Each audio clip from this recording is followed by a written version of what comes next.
My sister said she was dying. Then I watched her make out with my fiancé on the pet cam. No warning, no build-up, just a quiet Wednesday night sitting on my couch, reviewing footage from the dog's camera to figure out why his anxiety was flaring up whenever I left for work. I expected to see him pacing, maybe barking at shadows. What I got instead was a slow, sickening realization that something was very wrong in my house. Because at exactly 2:14 p.m., while I was working a double shift at the hospital, my sister climbed through the back door like she lived there. She dropped her tote, pet the dog, and went straight to the kitchen. That's when I saw it. He walked in shirtless. Not just shirtless, comfortable. Like he lived there too. Like he wasn't my fiancé, but hers. And before I could even process the angle or lighting, she reached up, pulled him close, and kissed him.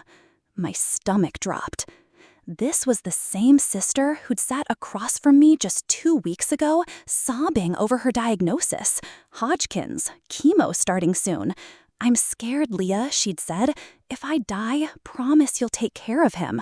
Him? My fiancé? Carter? I thought she meant emotionally. I thought she meant as a brother-in-law. I didn't know she meant like this. I paused the footage, rewound, watched again. It wasn't a one-off. It wasn't a mistake. It was a routine. She came in, kissed him, made herself coffee. They laughed, touched. His hand slid to her waist like it had done it 100 times before. And worse, the camera caught audio too. He called her babe. Babe. I sat on the floor, dizzy, palms sweating. I thought, maybe this was before we got engaged. Maybe this was old footage. Then she said it, clear as crystal. "You told her the chemo started already, right?" And Carter laughed. "She still thinks you're bald under that beanie." My skin went cold. I hadn't even seen her head. She wore the knit cap religiously, refused to take it off, even indoors, said the hair loss was too traumatic. She'd lost weight, wasn't eating. I thought the cancer was doing its thing. Turns out, they were. I didn't call him. I didn't call her. I just sat there, shaking, until my dog whimpered and nudged me. He must have heard something in my breathing. Animals know, sometimes better than we do. I knew I needed proof. Screenshots weren't enough. So I set up a second camera, hidden this time, a nanny cam, tucked in the fake orchid above the microwave. I synced it to my phone. If they came back, I'd know in real time. That night, I slept at my friend's place, told Carter I had an overnight shift at the ER, said I'd be home tomorrow night. He kissed me on the forehead, said he was proud of me, and I wanted to scream. At 1:26 p.m. the next day, my phone pinged. Motion detected. I opened the feed. They were back. This time, it wasn't just a kiss. It was worse. They laughed about my bridesmaid dress, called it tragic, said it would look better on her. Carter joked about my invisible boobs. My sister cackled like she was entitled to my life. Then she said something that made me drop the phone. "I think I'm pregnant." She said it in a whisper, like it was a secret not even he was supposed to know. Carter froze, blinked. "You sure?" She nodded. 5th test this week. My breath caught. He sat down, rubbed his hands over his face. Then he said, "What are we going to do about Leah?" And she smirked. "We keep lying. You said she's good at believing fairy tales." My hands shook as I hit record on the feed, saved the footage, sent it to myself twice, just in case. Because I wasn't going to confront them yet. I was going to burn the whole house down, methodically. First, the ring. I took it off, left it on the bathroom sink. No note, no drama. Second, the wedding group chat. I posted a cryptic message. Change of plans, truth incoming. RSVP accordingly. Third, I mailed a copy of the video to our mother, because if there's one person more vindictive than me, it's her. But just when I thought I had control again, my phone buzzed. Blocked number. Voicemail left. I played it. It was my sister's voice, whispering, and what she said shattered everything I thought I knew. "I'm sorry, Leah, but he's not the only one I lied to." The voicemail was short, shaky, like she was crying, but not the crocodile tears she used when she told me about chemo. This time, there was something raw behind her voice. Panic, guilt, or maybe something else entirely. "I'm sorry, Leah, but he's not the only one I lied to." I replayed it 5 times, trying to decode what the hell she meant. Not the only one? Lying to who? About what? My head spun with possibilities, each worse than the last. I checked the timestamp. She had left the voicemail 5 minutes after I dropped the wedding chat nuke. Had she seen the message? Was this her attempt at damage control? I wasn't ready to call her back.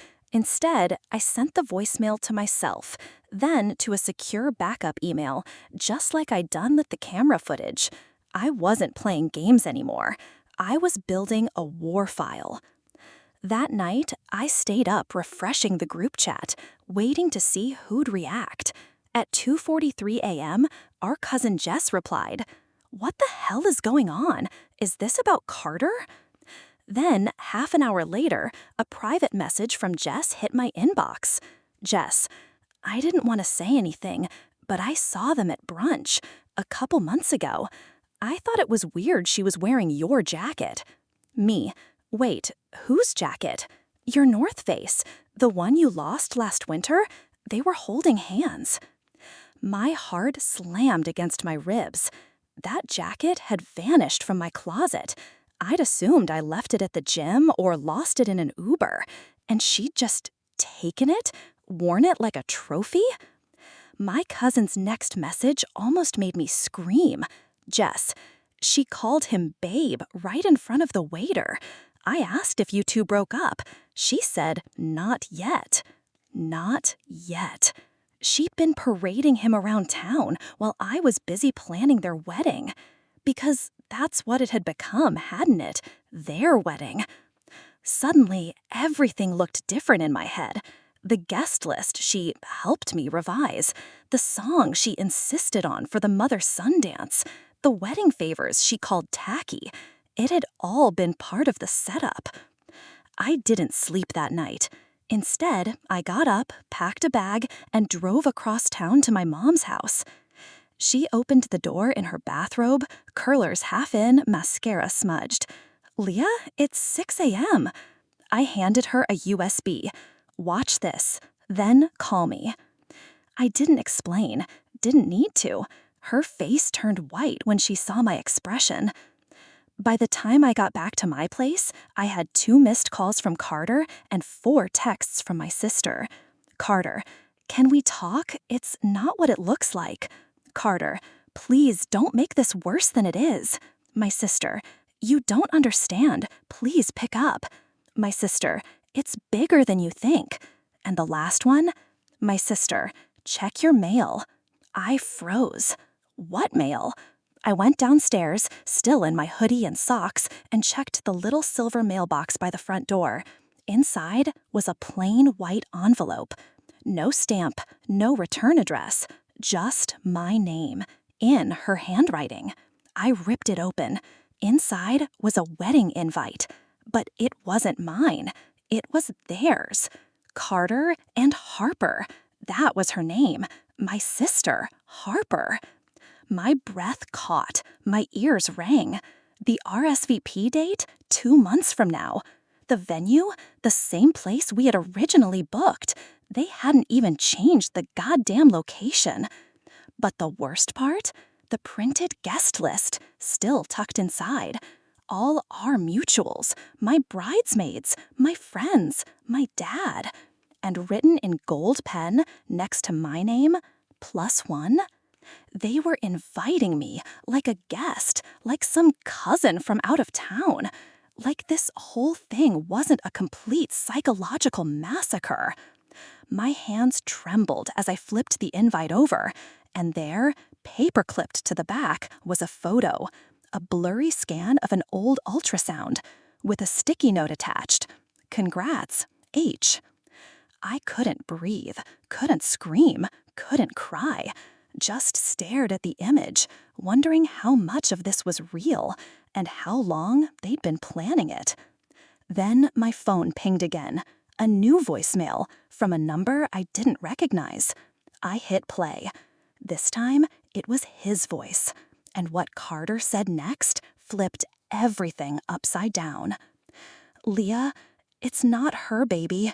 It's not yours. It's not even mine." I dropped the phone, literally. It clattered against the tile, bounced once, and slid under the couch. I didn't move to pick it up. I just stood there, barefoot, holding a goddamn ultrasound photo while my heart tried to punch its way out of my chest. It's not her baby. It's not yours. It's not even mine. Who the hell says that in a voicemail? What kind of sentence was that? What kind of lie wasn't this? I crawled to get the phone, hands shaking, and hit replay. Same voice, same message, same emotional decapitation. I needed answers, but first, I needed confirmation. I scanned the photo again. There was no date, no name, no clinic watermark, just grayscale shadows and a vague bean-shaped figure. She could have Googled it. Hell, she could have printed it off Pinterest. So I texted her, me, "Whose baby is it?" She replied almost immediately, "Harper. It's complicated." Me, "Not anymore. Tell me, now." And then she said it, "Harper. It's Mom's." I stared at the screen like the letters would rearrange themselves into something that made sense. Me, "Are you on meds again?"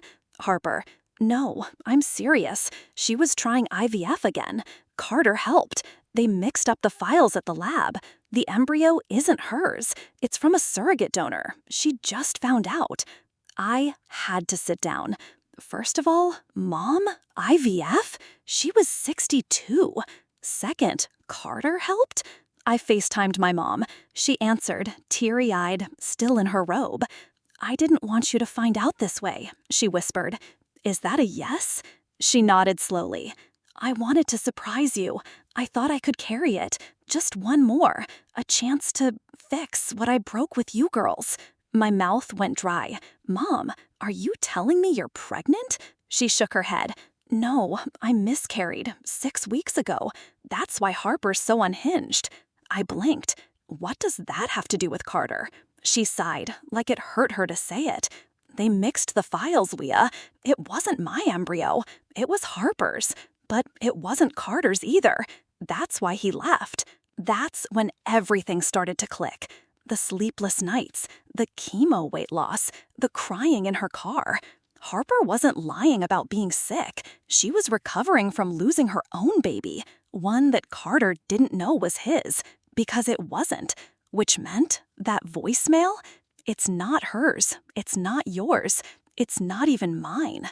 It was real, and it was bigger than any of us realized. I couldn't breathe. I couldn't think. I did the only thing I could do. Went to my PetCam app, opened the archive, and scrubbed back to the week she babysat my dog while I was away. I hadn't watched those clips. I do now. It started harmless. Her arriving, giving my dog treats, sitting on the couch. But then Carter walked in.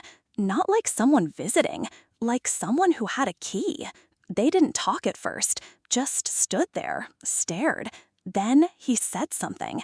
I couldn't hear it, no audio on the old feed, but Harper laughed. And then she kissed him, hard, like it wasn't the first time, like it wasn't an accident. And then they walked out of frame, together. My throat closed. My dog whimpered in the background of the footage. I fast forward to later that night. Harper came back alone, opened my fridge, took something, looked straight into the pet cam, and smiled. She knew. She knew the camera was there. She let me watch. She wanted me to. Because Harper wasn't just lying. She was performing. I wanted to scream, to drive to her apartment and hurl that ultrasound photo through her window. But I stopped myself. No, she wanted a scene. She wanted the chaos. So I gave her silence. And I gave Carter one last message. Meet me at the boardwalk, noon, alone. Then I pulled the burner phone from the drawer. I'd forgotten I still had it. It was his, the one he used when we were on a break, back when he said he needed space. I never opened it, until now. Inside, a dozen photos of Harper, all recent, all from different places, parking lots, cafes, my apartment complex. One showed her crying in his car. Another, her holding a pregnancy test in the Walgreens bathroom. But the last one was taken yesterday, outside a church. The caption, "She thinks it's his." And then a voicemail, one I hadn't played. I hit play. It was Harper, and the first words out of her mouth were, "If you tell her the baby's not yours, I'll tell her what happened in the fire." The fire? What fire? "If you tell her the baby's not yours, I'll tell her what happened in the fire." My hand went numb around the phone. What fire? We hadn't had a fire. Not in our apartment, not in Mom's place, not anywhere I could remember. And yet, the way she said it, like a loaded weapon, the fire, like Carter would know exactly what she meant. I hit rewind, played it again. Same chilling tone, same eerie pause after the fire, like she was daring him to push her. Was this blackmail, or worse? A timeline was spinning out of control. Harper had lost a baby. Carter had been filming her. My mom thought she was growing her second chance in a uterus she couldn't support. And somewhere in the middle of that psychodrama was a fire nobody wanted to mention. I needed to know what it meant. So I did something I hadn't done in years. I called my dad. He picked up on the third ring. "Leah? Did Mom ever have a house fire you never told me about?" Silence. Then, "Where are you?" Not the question I asked. "Leah, answer me." He exhaled so long I thought he'd hung up. "She did," he finally admitted. "When she was 23, before I met her. She lost a baby in that fire." My heart dropped. What? She was 5 months pregnant, didn't even know the father well. She was living in a studio over some shitty bar in Tallahassee. The fire started downstairs, faulty fryer. Everyone got out, but she passed out from the smoke. And the baby didn't make it. I sat down slowly, my knees giving out. Why didn't she ever tell us? She wanted a clean slate when we married, said it would poison the way you girls looked at her. I honored that. Until now. I whispered, "You think Harper knows?" Harper found the file 2 years ago, old hospital records. I told her to drop it. She didn't. Of course she didn't. Harper clung to secrets like they were currency. And this one, it was platinum. Now she had leverage over Carter, over Mom, and probably, if I wasn't careful, over me. I hung up and opened my notes app, trying to trace it all. Harper loses baby, hides grief as chemo. Mom uses IVF with Carter's help. Embryo isn't hers, it's Harper's. Carter finds out, freaks. Harper threatens him with fire secret. Carter collects pet cam footage and burner phone photos. Leah, me, finds everything. But something still didn't click. Why was Carter taking photos like an investigator? Why hadn't he said anything to me? I called him, straight to voicemail. I called again, same. So I drove. His place was quiet, too quiet. His car wasn't in the driveway. But his dog, Scout, was barking from inside. That wasn't like Carter. He never left Scout alone for more than a couple hours. I used the spare key, stepped inside, and the house was a mess. Drawers open, mail scattered, one broken mug on the floor. Scout whined and jumped on me like I was his last hope. His water bowl was empty. I called out, "Carter?" Nothing. But in the living room, I found his laptop, open, blinking, still warm. I jiggled the mouse. Email inbox. One message, half written, to me. Subject, you need to know. Body, Leah, if you're reading this, I didn't ghost you. I just ran out of time. She said if I told you about the embryo, the fire, the recordings, she'd go public. Not just with you, with the lab. She'd claim they used her eggs without consent, sue them, ruin everyone. She already threatened your mom. She knows about... The cursor blinked at the end of that unfinished sentence. I looked at the draft timestamp, 2 hours ago. Where the hell was he? I checked the browser history. He'd looked up, can deleted voicemails be recovered, how to extract old pet cam footage, and, oddly, wedding photographers South Florida. Wedding photographers. Then I remembered the burner phone. There was one more folder I hadn't opened. I clicked. Dozens of images popped up, all of Harper, but in wedding dresses, in a bridal boutique, on the beach, one with mom, one, God help me, with Carter in a tux. They were rehearsing for a wedding that never happened, a wedding I never got invited to. Except one photo stood out. A woman standing off to the side, unaware she was being photographed, holding her stomach. It was me, from months ago. And behind me, Harper, smiling like she already owned my entire future. But in the background, a table with a place card. Zoomed in, it read, "Welcome, Mrs. Leah Sanderson." My name, next to a date, next to Harper's wedding cake. And then it hit me. I had been invited to a wedding I never saw because it got scrubbed. I printed the photo, blew it up, held it in my hands like it could explain something the screen never could. My name, my mother's handwriting, a full place setting at a wedding that didn't exist anymore or never had. I flipped it over. No timestamp, just metadata. Taken 9 months ago. That's when everything started to fall apart. When Harper said she was going in for chemo. When Carter stopped sleeping. When Mom started knitting again for a baby that wasn't biologically hers. And me? I was busy planning my own damn engagement, oblivious that I was being watched, filmed, cataloged. I called Carter again. Voicemail. I texted, "Where are you? I saw the wedding photo. I know about the embryo. I know about Harper." No reply. Scout whined behind me. I refilled his water and sat cross-legged on the kitchen floor, piecing the puzzle together out loud. She faked the chemo, got pregnant with Carter's embryo. Mom carried it, lied about the donor. Then Carter found out, maybe too late. He started documenting everything, but why the wedding? Scout tilted his head, as if I was almost there. That's when my phone buzzed. Blocked number. Against every instinct in my body, I answered. "Hello?" Silence. Then, "You weren't supposed to see that." It was Harper. Her voice was thin, almost mechanical. "Where's Carter?" "Safe, for now." What does that mean? I needed to buy time.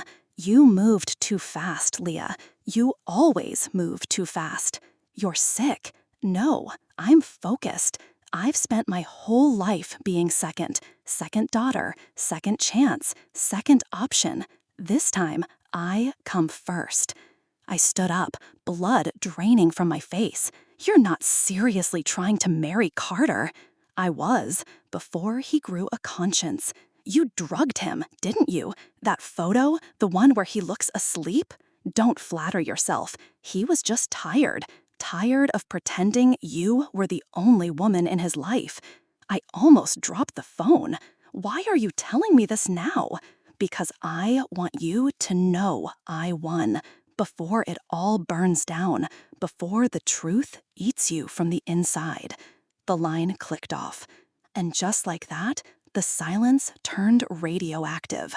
I had one option left: go to Mom. I drove like I was running from my own reflection. She was in the nursery, of course, folding tiny onesies into drawers. No baby in sight, no cradle, just the obsessive prep of a woman caught between denial and delusion. I held up the photo. This was never your grandchild. She blinked. What? Look at the date. Look at the dress. This wedding never happened because it wasn't supposed to. It was a test. Harper staged it for Carter to see if he'd go through with it. And when he didn't, she blew it all up. Mom shook her head, tears in her eyes. She told me it was your egg. She lied. She lied. It was hers. And Carter found out. She sat down slowly. I should have known. When she asked me to name the baby Hope, that was the name she gave the baby she lost in the fire. I felt like the floor had fallen out from under me. She named her? Yes. She was only 5 months along, but she said she felt her kicking, said she already knew she'd be a girl. And you didn't think that was, I don't know, a little obsessive? I thought it was grief. No, Mom, it was reincarnation. We sat there in silence. Then I remembered the voicemail, the second one. I pulled it up, played it. This time I heard it differently. Harper's voice. If you tell her the baby's not yours, I'll tell her what happened in the fire. And in the background, a faint crying. Not a baby, not Carter. Me. I was crying. I was there. The fire, the smoke, a baby monitor, the sound of my voice, age 6, calling her name. Harper? The voicemail wasn't hers. It was mine. She'd taken it from an old cassette tape, from our childhood. The fire hadn't taken her baby. It had taken something else. But before I could place it, another sound hit my ears. Not from the phone, from the hallway. Footsteps. And then a voice. I didn't mean for you to hear that. I turned. Harper. Us in the doorway, wearing the dress from the wedding photo, smiling, and holding Mom's phone in her hand, unlocked, open to Carter's messages. I hope you like endings, she said, because this one's mine. I lunged for the phone, but Harper stepped back, light glinting off her fake engagement ring like a warning shot. Sit down, Leah, she said. You're ruining the final act. My mom stood frozen, trembling, as if her mind had snapped in half between truth and terror. What did you do to Carter? I asked, keeping my voice calm. Harper smiled wider. He left me no choice. He was going to delete everything. The footage, the backups, the embryos. Hope. Hope isn't real, I snapped. She's as real as you made her, Harper said. You helped name her, remember? I was 6. You told me it was make-believe. Exactly. And you believed me. You always do. She waved the phone like a conductor's baton. So I let you keep believing that he loved you, that the baby was yours, that I was sick, not scheming. My voice broke. Where is Carter? She tapped the phone and the screen switched to a live feed. Pet cam footage. Carter, unconscious, on a couch somewhere I didn't recognize. A towel pressed to his head, his wrists zip-tied. And beside him, a wedding cake, melting slowly under a heat lamp. Do you get it now? Harper whispered. It wasn't about the wedding. It was about the show, the confession, the toast. She turned to my mother. I was going to name you matron of honor. Did you know that? Harper, Mom said softly, her face pale. Put the phone down. Let's talk. But Harper just laughed. No one ever listens until I break something. So I did. First the truth, then him, now you. She reached into her coat pocket, pulled out a flash drive. I want you to see what he did to me. She threw it on the table and stormed into the nursery. I grabbed the drive, shoved it into my laptop. The file autoplayed. A dreamlike video stitched together from pet cam footage, voicemail snippets, and ring camera clips. Harper, practicing her vows in front of a mirror. Carter, pacing the hallway with a bottle of pills in hand. Me, asleep on the couch, as Harper hovering behind me with scissors. Then a scene that stopped me cold. The night of the chemo reveal. The kitchen, my back turned. Harper pulling a bottle of ketchup from the fridge. Unscrewing it, dabbing it into a tissue, pressing it to her arm. Carter walking in, freezing. Jesus, Harper. It's fine, just blood work, she said. You said you weren't doing another round. Carter, I'm dying. Don't fight me on this. And then she kissed him. A long, slow, grief-soaked kiss that made my skin crawl. I hit pause, ran to the nursery. It was empty. No Harper, no dress, no phone, just a wedding invitation taped to the crib. I ripped it down, and there it was, printed in silver ink. In loving memory of Hope Ariel Brooks, may she rise again. A memorial service, not a wedding. But the RSVP link redirected to a live stream countdown. 00:15. 2 minutes. Mom, I yelled. She ran in, saw the screen. Oh my God, Harper had scheduled a public funeral for a baby that never existed, starring Carter as the grieving father. And me? I was tagged as the godmother. The live stream blinked live. Hundreds of viewers joined. The title, She Never Knew Until It Was Too Late. And then the camera feed flicked on, showing our house, the living room, Scout barking wildly at something off-screen, Carter still motionless, and Harper walking in front of the camera, holding something in her arms, wrapped in white cloth, rocking it, singing a lullaby I hadn't heard since the fire. Hush now, baby, don't you cry. I stepped toward the laptop, heart pounding in my ears, because I knew what came next. I remembered the ending. The same lullaby she sang to the doll she left in the attic, the one that started the fire. Because when I opened the baby blanket all those years ago, it wasn't a doll. It was a recorder playing that song over and over while the rest of the house burned. And now she was playing it again, except this time it was broadcast, and in the background, a candle, tipped, smoke, flame. The comments started pouring in. Is this real? Call the cops. What the F am I watching? And just as I grabbed my phone, Harper looked into the lens, tilted her head, and whispered, "You always wanted a sister." By the time the fire trucks pulled up, the live stream had hit 500,000 viewers. The comments were chaos. My inbox, worse. Screenshots from strangers, emergency contacts pinging. One DM just said, "Is this your baby or your sister's performance piece?"